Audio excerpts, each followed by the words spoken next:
안녕하세요. 경제학장 박사입니다. 이번 시간에는 미국 경제의 성장과 그 이유에 대해 말씀드리려고 합니다. 1992년 미국의 경쟁력정책위원회는 미국 경제가 일본과 유럽에 뒤처질 것이라는 부정적인 예측을 했습니다. 그러나 실제로는 그 반대의 상황이 펼쳐졌습니다. 일본은 장기 침체에 빠졌고 유럽의 성장은 미미했습니다. 반면 미국은 인터넷 붐에 힘입어 미니붐을 경험하며 세계 경제에서 중요한 역할을 했습니다. 현재도 많은 사람들이 미국 경제가 쇠퇴할 것이라고 예측하고 있지만 저는 오늘 그와 반대로 미국이 왜 계속해서 글로벌 경제에서 독보적인 성과를 내고 있는지 설명드리겠습니다. 첫 번째로 살펴볼 요인은 미국 경제의 성장 동력입니다. 1990년대의 기술 혁신과 인터넷 붐은 미국 경제를 다시 한번 도약시켰습니다. 특히 인터넷의 확산은 기업들이 새로운 시장을 개척할 수 있는 기회를 제공했으며 그 결과 미국은 세계 경제에서 빠르게 회복하고 성장할 수 있었습니다. 또한 미국의 글로벌 경제에서의 위치도 중요한 역할을 했습니다. 구매력 지수인 PPP로 보면 미국의 세계 경제 점유율은 1990년대에 비해 줄어들었는데 이는 주로 중국과 인도의 급속한 성장 때문입니다.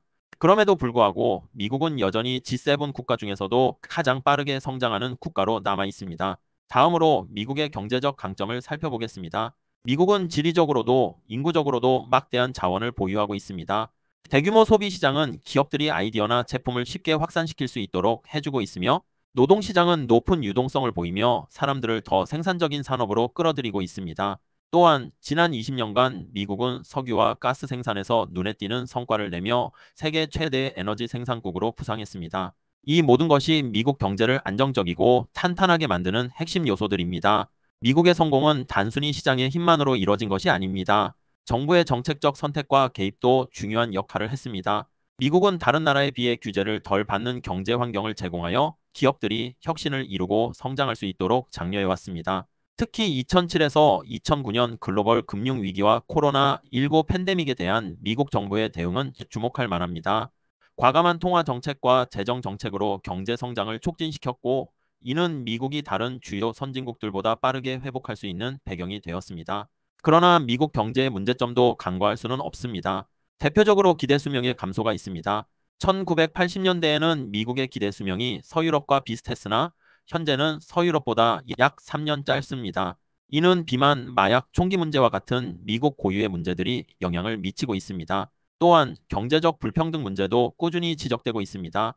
일부는 상위 1%가 너무 많은 부를 차지하고 있다고 주장하지만 이는 다소 과장된 측면이 있습니다. 하지만 불평등 문제에 대한 논의는 여전히 중요한 주제입니다. 마지막으로 미국 경제의 미래에 대해 살펴보겠습니다. 미국은 정치적, 재정적 불안 요소에도 불구하고 강력한 경제적 역동성을 유지하고 있습니다. 그 핵심은 끊임없는 혁신과 경쟁력에 있습니다. 예측자들이 종종 미국 경제의 쇠퇴를 예상했지만 지난 30년 동안 미국은 그 모든 예측을 뛰어넘으며 경제적 성과를 거두었습니다. 앞으로도 이러한 미국 경제의 독보적인 성장은 계속될 것으로 보입니다. 지금까지 미국 경제가 지난 수십 년 동안 보여준 성과는 단순한 운이 아니라 지속적인 혁신, 강력한 경제 구조, 그리고 정부의 적절한 개입에 기반한 것임을 강조하고 싶습니다. 앞으로도 미국은 세계 경제에서 중요한 역할을 할 것이며 그 성장의 역동성은 멈추지 않을 것입니다. 감사합니다.